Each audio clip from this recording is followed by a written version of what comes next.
So now we have our last function of the commercial bank left with. तो अभी हम पढ़ने वाले हैं अलाइड सर्विसेज। मेन हमने अभी तक क्या क्या पढ़ा?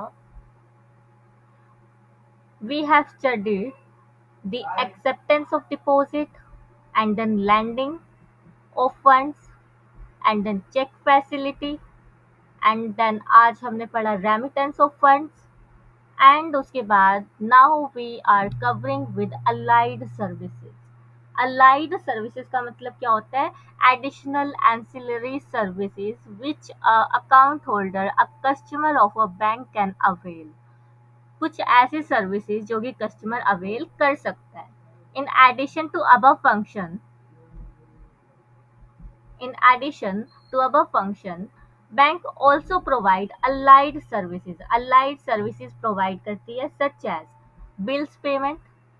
ये वही अपना हो गया, जैसे बिल्स पेमेंट में मान लो मैंने स्टैंडिंग इंस्ट्रक्शंस दी हुई है कि मेरा जो हाउस का इलेक्ट्रिसिटी बिल है वो बैंक जो है अपने आप जैसे ही बिल पॉपअप होगा मेरे नाम पे आएगा, बैंक अपने आप उसको क्या कर देगी, मंथली पे कर देगी। ठीक है। और इसी तरीके से आप और भी ले सकते हैं एग्जाम्पल, जैसे कि मान लो मेरा कोई बच्चा है वो स्कूल में जाता है एंड उसकी जो स्कूल फीस है जो कि मुझे मंथली 1 तारीख को भरनी होती है इन एडवांस, तो वो भी बैंक मेरे लिए भर देगा। ठीक है। इस तरीके से आप बैंक को इंस्ट्रक्शंस दे सकते हो कि bank on my standing instructions you will have to pay such and such amount to such school, hospital, electricity department from my account. ठीक है। तो ये अपने पास हो गई बिल्स पेमेंट। फिर उसके बाद है लोकल फैसिलिटी। लोकल फैसिलिटी का मतलब, मान लो मेरे घर पे डायमंड नेकलेस था। क्या था? Diamond necklace. अब एक तो देखो किसी चीज का ना होना, और एक है तो फिर टेंशन भी उतनी ज्यादा है। तो मुझे क्या टेंशन थी कि कहीं मेरा जो डायमंड नेकलेस है वो चोरी ना हो जाए। वैसे तो मेरे पास डायमंड नेकलेस है नहीं, ना मैं उसको खरीद सकती हूँ, बट सपना देखने में क्या जा रहा है, उसके तो पैसे नहीं लगते ना। तो डायमंड नेकलेस जो है वो चोरी ना हो जाए, जो कि एक्चुअली में मेरे पास है भी नहीं। ठीक है। तो मुझे ये चिंता खाई जा रही है डायमंड नेकलेस जो है वो चोरी ना हो जाए। तो मैं क्या करती हूँ, मुझे ये पता है कि अगर मैं बैंक के पास जाती हूँ जिस बैंक में मेरा अकाउंट है, वहाँ पे मुझे क्या मिल सकती है, लॉकर फैसिलिटी मिल सकती है।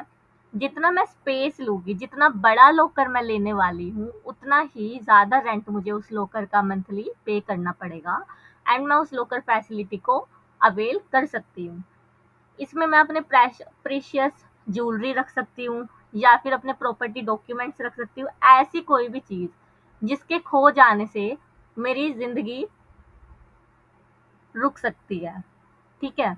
तो वो चीज़ें मैं लॉकर में रख सकती हूँ, मैं पैसे भी रख सकती हूँ, ज्वेलरी भी रख सकती हूँ, साथ में अपने प्रॉपर्टी डॉक्यूमेंट्स रख सकती हूँ।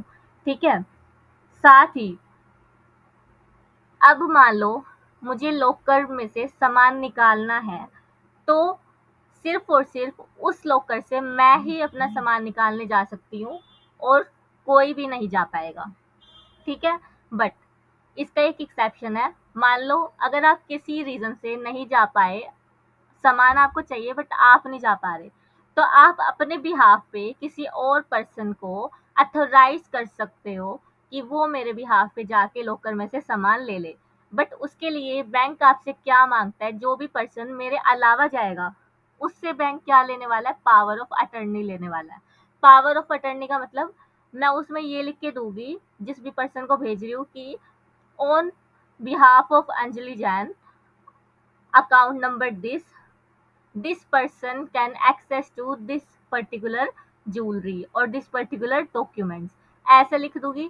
तो बैंक जो है वो आधार कार्ड वेरीफाई करेगा, मुझसे कॉल करके भी पूछेगा कि आपने अथोराइज किया था, फिर मेरे साइन भी देखेगा पावर ऑफ अटर्नी पे। तो इतना सारी चीजें चेक करके देन अदर पर्सन को वो अलाउ करेगी मेरे लॉकर को ओपन करने के लिए। ठीक है। फिर उसके बाद under writing services. Under writing services का क्या मतलब होता है? अब सेकंड चैप्टर में तुमने फॉर्मेशन ऑफ कंपनी टॉपिक पढ़ा था। फॉर्मेशन ऑफ कंपनी में क्या होता है कैपिटल सब्सक्रिप्शन का एक टॉपिक पढ़ा होगा, राइट? मैंने भी पढ़ाया है। तो कैपिटल सब्सक्रिप्शन में क्या होता है, कंपनी को पैसा रेज करने के लिए शेयर इशू करने पड़ते हैं। क्या करने पड़ते हैं? शेयर इशू करने पड़ते हैं। अब कंपनी इस चिंता में है, मुझे 25 लाख रिक्वायर्ड है, तो मुझे 2,50,000 शेयर मार्केट में उतारने हैं, जिसकी जो फेस वैल्यू है वो 10 रुपीज होगी। ठीक है। अब कंपनी को दिक्कत ये है कि मुझे 2,50,000 शेयर जो है खरीदने वाले इंसान चाहिए, मतलब इतने लोग चाहिए कि मेरे जो 2,50,000 शेयर्स है ना, वो सारे के सारे क्या हो जाए, परचेज हो जाए, जिससे कि मेरी कंपनी में क्या आ सके, फंड आ सके, पैसा आ सके, राइट? बट क्या हुआ, 2,50,000 शेयर को किसी ने सब्सक्राइब नहीं किया। मान लो उसमें से सिर्फ 1 लाख शेयर से ही सब्सक्राइब हो पाए, तो बचे हुए जो 1,50,000 शेयर्स है, उसको कौन सब्सक्राइब करने वाला है? तो यहाँ पे भी जो हमारी बैंक है, वो अपना रोल प्ले कर सकती है। वो बोलेगी ठीक है, कंपनी जो है बैंक के पास जाएगी, बोलेगी मुझे अंडरराइटिंग सर्विसेज चाहिए। बैंक बोलेगा अच्छा अंडरराइटिंग सर्विसेज चाहिए, क्या हुआ, कोई सब्सक्राइब नहीं कर रहा क्या तुम्हारे शेयर्स को? तो कंपनी बोलती है हाँ ऐसे ही कुछ समझ लो, अभी सिर्फ 1 लाख ही सब्सक्राइब हुए हैं और मेरे पास इतना पैसा नहीं आया, 10 लाख ही आया, मुझे 15 लाख और चाहिए, 1,50,000 शेयर बचे हुए हैं सब्सक्राइब करने। तो बैंक बोलता है नो प्रॉब्लम, हम है ना, जितने भी हम तुम्हें ये लिख के देते हैं एक अग्रीमेंट में कि आप जब मार्केट में अपने शेयर इश्यू करने वाले हो, जितने शेयर आपके सब्सक्राइब हो गए, जितने शेयर आपके परचेज कर लिए पब्लिक ने, ठीक है, लेकिन जो शेयर बच जाएंगे at the end of the application period, उस टाइम पे बचे हुए शेयर्स को हम बाय कर लेंगे। क्या कर लेंगे? बैंक बाय कर लेगी। तो यही क्या है, मेरे पास अंडर राइटिंग सर्विसेज है। मतलब कि बैंक जो है वो कंपनी को गारंटी दे रही है कि अगर आपके जो शेयर्स है वो मार्केट में नहीं बिके, तो हम उन शेयर को खरीद लेंगे एंड आपको उस शेयर के बदले क्या दे देंगे, पैसा दे देंगे। ठीक है। तो ये हो गई अपनी under writing services. They also perform other services like buying and selling of shares and debenture.